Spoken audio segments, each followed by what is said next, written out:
কোরবানির ঈদকে সামনে রেখে চরম অনিশ্চয়তা ও আর্থিক সংকটে পড়েছেন পশ্চিমবঙ্গের গরু ব্যবসায়ীরা। সরকারের পক্ষ থেকে গরুর বয়স ও বিক্রি সংক্রান্ত নতুন বিধিনিষেধের কারণে স্থানীয় বাজারে ধস নেমেছে। ফলে গরু বিক্রি হবে কি না তা নিয়ে হতাশার মধ্যে দিন কাটাচ্ছেন হিন্দু ব্যবসায়ীরা। শুভেন্দু সরকার যদি তার অবস্থান থেকে সরে না দাঁড়ায় তাহলে কঠোর আন্দোলনের হুমকি দিয়েছেন ব্যবসায়ী নেতারা।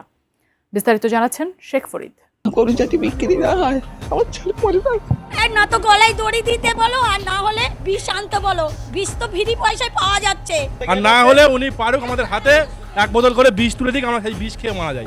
এছাড়া আমাদের কোনো উপায় নেই। কোরবানির ঈদকে সামনে রেখে পশ্চিমবঙ্গে গবাদি পশু জবাই ও পশুর হাটে কড়াকড়ি আরোপকে কেন্দ্র করে রাজ্য জুড়ে তৈরি হয়েছে উদ্বেগ। প্রশাসনের কঠোর নজরদারি ও নতুন নির্দেশনার কারণে অনেক মুসলিম ক্রেতা গরুর হাটে যেতে ভয় পাচ্ছে। এর ফলে বেশ কিছু পশুর হাটে ক্রেতার উপস্থিতি কমে যাওয়ায় বিকল্প হিসেবে ছাগল বা ভেড়া কোরবানির কথা ভাবছেন মুসলিমরা। এমন পরিস্থিতিতে বিপাকে পড়েছেন রাজ্যের বহু হিন্দু গরু ব্যবসায়ী। সারা বছর ঋণ করে কোরবানির মৌসুমকে কেন্দ্র করে গরু লালন পালন করা খামারিরা এখন বড় ধরনের আর্থিক ক্ষতির আশঙ্কা করছেন। আমাদের ঈদটা করতে দিক, আমরা গরুগুলো বিক্রি করি, কিছুটা দিন অন্তত মুক্ত হই। গরু মোদি খেয়ে কিনতে হবে, মোদি কিনবে, ঠিকই বলছে। মোদি গরু কিনবে, মোদিকে গরু কিনবে, গরু চাষিকে টাকা দিতে হবে।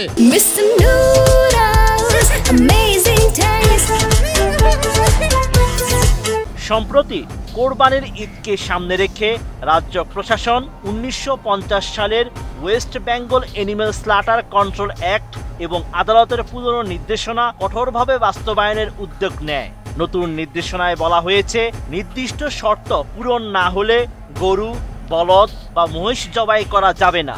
পশুর বয়স, শারীরিক সক্ষমতা ও স্বাস্থ্যগত অবস্থার বিষয়ে সরকারি পশু চিকিৎসক ও স্থানীয় প্রশাসনের যৌথ অনুমোদন প্রয়োজন হবে। এছাড়া প্রকাশ্য স্থানে পশু জবাই সম্পূর্ণ নিষিদ্ধ রাখা হয়েছে।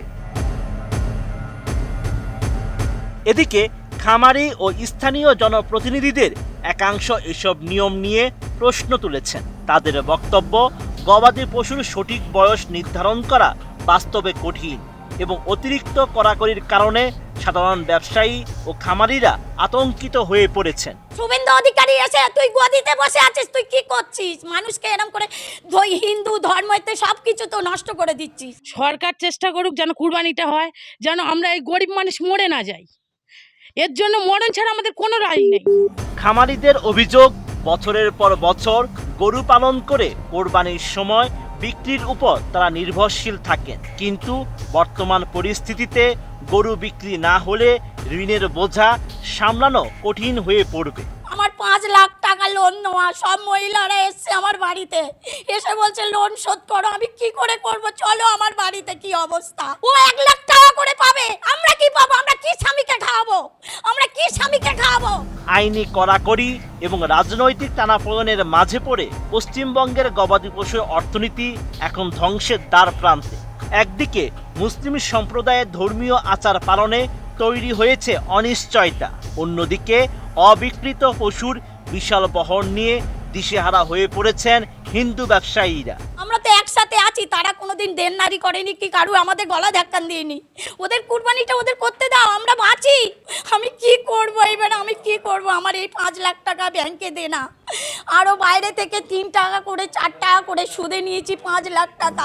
Sheikh Farid, ATN news.